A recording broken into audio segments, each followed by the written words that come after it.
Royal Farms Kona Blend Coffee late into the night to watch the Birds, the first-place Orioles, do their thing. And meanwhile, on Thursday night, we'll all be gathered down at our first always incredible preseason football game. An old friend coming in for this one from the Carolina Panthers. He is the play-by-play voice and has been there for these many years. And before that, he was doing that Tar Heel thing at UNC in Chapel Hill. He is Mick Mixon, one of our defending champions. We welcome him back. And you guys will be coming in here for hopefully no tourist crab cakes on Thursday. And hopefully no injuries in these games. I mean, these are the ones where you always hold your breath, right, Mick?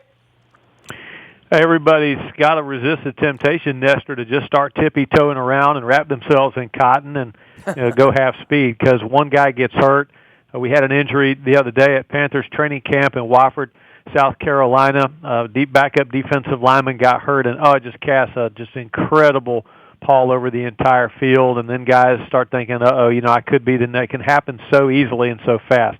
But anybody that's ever had a jock strap on, anybody that's ever played a lick of football knows the surest way to get hurt is to try not to. Something about this game of forward progress, this aggressive, violent, Spartan game, rewards going as hard as you can go every single time.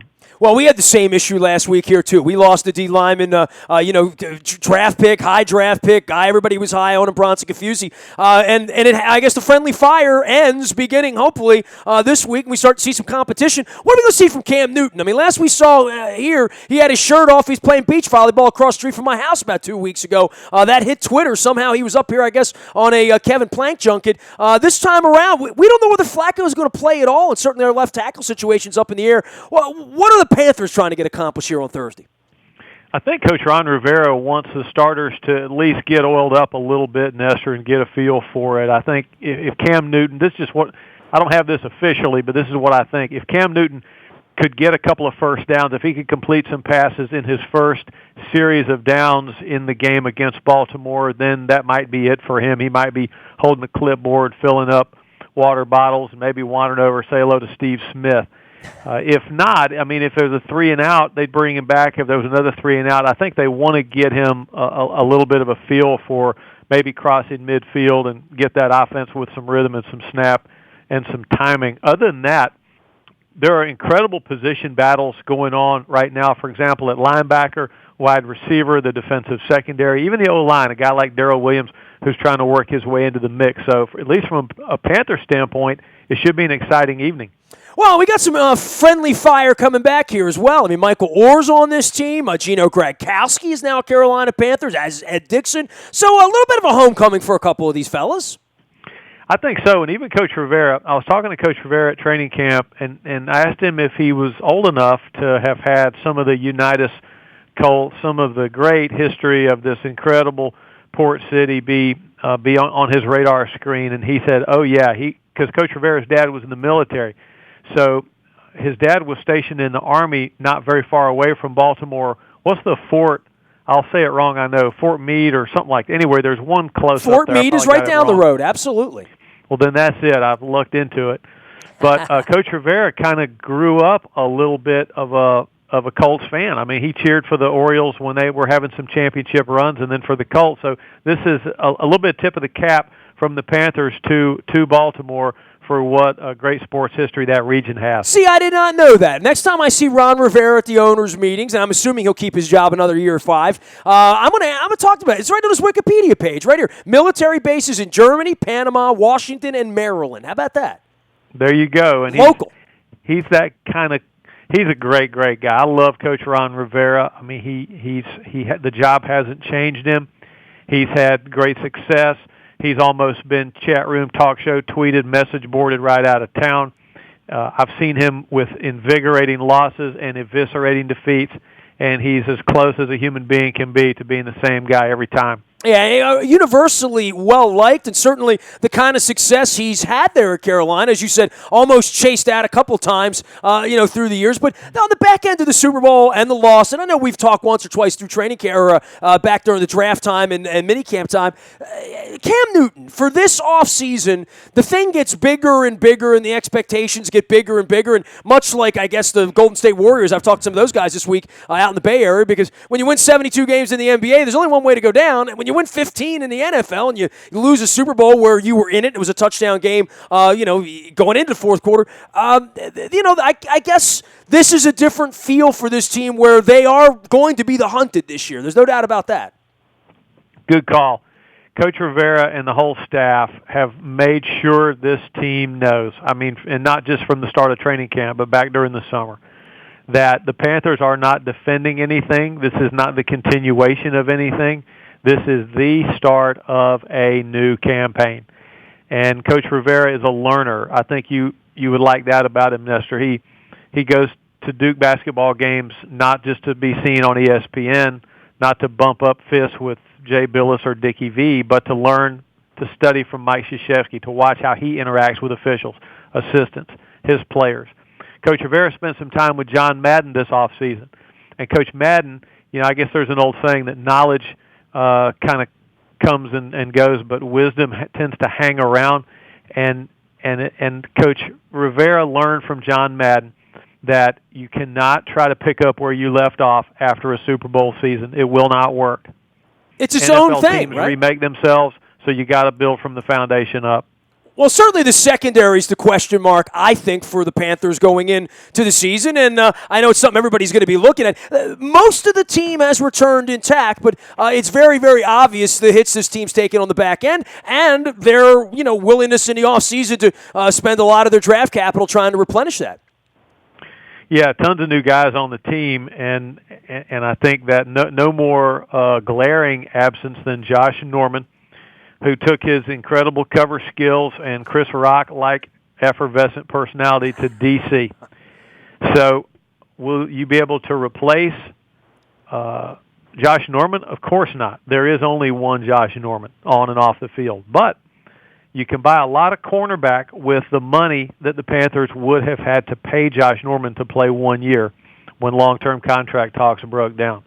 The Panthers have 3 rookie corners, and if the Denver game was imminent instead of the Baltimore game, all 3 would be scheduled to start. And particularly the 2 longer corners, Darryl Worley and James Bradbury, have been very, very impressive so far. Has it been a shocking offseason to you that Norman isn't back? I mean, maybe there wasn't a thought at all last year that this was a possibility. Clearly, Gettleman, and I guess the reason we know about Steve Smith around here was the decisions that were made around there that are tough decisions, and they're not necessarily made with the heart. They're made with the salary cap, the wallet, the age, and what that particular personality brings to the table. I was a little shocked that it went down the way it did there with Josh Norman. It was shocking. I mean, I would never try to spin it or make you think that it was anything other than a surprise. The Panthers, in our organizational DNA, we do not like to give up on seeds that we have grown and fertilized and nourished and trimmed and maintained. And Josh Norman is a sort of a native son, a lot like Steve Smith. He played his whole career here, and it wasn't the plan to part company with Josh Norman, but it just is the way it shook out. And Dave Gettleman, whether you like him or hate him, whether you're a believer or non, you got to love that this guy realizes that the correct path is rarely the straightest, and it's almost never the most popular. He believes in a roster with balance, and you can't fall in love with too many high-priced guys, and his philosophy has been successful so far. And Riverboat Ron's the coach, right? So if it's Riverboat Ron, what does that make Gettleman at this point?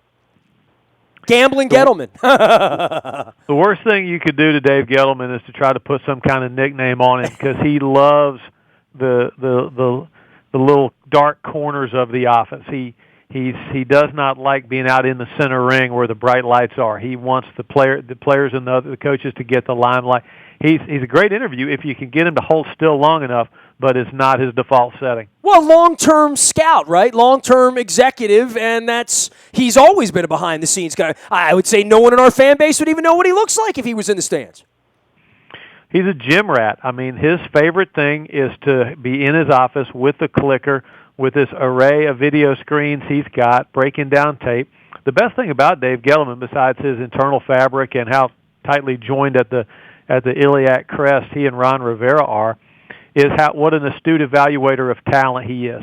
Small college, bigger school, He's a non-traditional drafter of players. I mean, he don't care what Mel Kiper, Todd McShay, Mike Mayock. They could be picketing his house with signs, and he would not care. If he wants to draft 3 straight corners, rounds 2, 3, and 5, if he thinks that's best for the Carolina Panthers, that's what he's going to do. Mick Mixon, the longtime voice of the Carolina Panthers. He'll be in town calling the action on Thursday night as they take on the Ravens. And I think everyone has high expectations for the Carolina Panthers this year. Mick, you're not going to see the Ravens on the regular season, but certainly you'll get a little mini look. And good luck. I've always prayed for you play-by-play guys here in the preseason with 90 guys running around and names you can't pronounce and 2 guys wearing numbers. I don't know how you keep your little card together in preseason football, but what are your expectations for the Ravens this year coming off of 5-11? We certainly feel like the whole offseason has been a bit of a box of chocolates in a lot of ways, and we're not even really a collective unit as I see it, and probably won't be until we play the Bills in the opener. Looked like he got a slew of brand-name Fortune 500 guys that may not work up a sweat in the preseason, and it might even take a while in the regular season before all the pieces are in place. But just from a distance, Nestor, you cannot look at a Coach Harbaugh coach team with Joe Flacco at QB, the receivers Baltimore has, running back, Forsett. I mean, just looking at that defense, you just can't. I cannot imagine that team not putting double-digit wins up this year. You guys got to look at Ben Watson, too, a little bit down in that division. You saw him a couple times a year. He looks like not just the real thing, but that kind of guy that late into his 30s can and will continue to be a very productive player, much like Steve Smith, much like Matt Burke. I mean, Ozzie has a long history of bringing in these sort of long-in-the-tooth guys. Eric Weddle this year, Mike Wallace. They're not all going to work out, but Ozzie's won more than he's lost on those battles. I think he and Dave Gettleman see it a lot alike. I mean, they have a feel for it that comes from experience and also maybe some talent. So, yeah, I think it's going to be great to follow the Ravens this year, and maybe who knows? Maybe these 2 clubs will meet in Houston, Texas, in early February. Wouldn't that be great? I know the Panthers know their way down to Houston. I do remember that. So, hey, it's great having you on as always, Mick. Enjoy yourself here in Baltimore. I know it's a short stay for you guys. We'll keep everybody healthy. Let's get out of here on Thursday night. All right? Sounds good, pal. Thanks for the visit. You got it. Always a pleasure. Mick Mixon, also in a fantastic band called the Franklin Street Band that frequently plays throughout North Carolina. He's a Tar Heel, and usually I give him a hard time about that, but I'm going to let him go for this time because his time was short, but he'll be in with the Panthers now in his 2nd decade calling Carolina Panthers football on their play-by-play network. You can find me nasty at WNST.net 24 hours a day from anywhere in the world. You can always listen to the Buy a Toyota Audio Vault for anything that you miss here. Download podcasts, listen when you want, where you want, how you want, in the way that you want, including Facebook Live now. We're streaming live right here in HG, is it 720 or 1080? I probably look better in 720 than I would in 1080. I'm getting a little older. So we are broadcasting on Facebook Live on my personal Facebook page as well as on our YouTube WNSTV channel. So you'll definitely want to check that out. Big reminder, the morning newspaper hits your email inbox at 7 a.m. each and every morning, and it is powered up by Planet Fitness and PlanetFitness.com. All the news, the headlines, the box scores, standings, all the cool stuff we have at WNST.net. And, of course, if there's any breaking news, the nanosecond it happens, it comes to your WNST breaking news text service. That is all powered up by our friends at Coons Ford of Security Boulevard. Good to visit with Coach Billick this week at Greenmount Station. We got a big weekend ahead here and some late nights as the Orioles are out on the West Coast, but we've got you covered. We are WNST.net AM 1570 and WNST Towson, Baltimore, and we never stop talking Baltimore sports.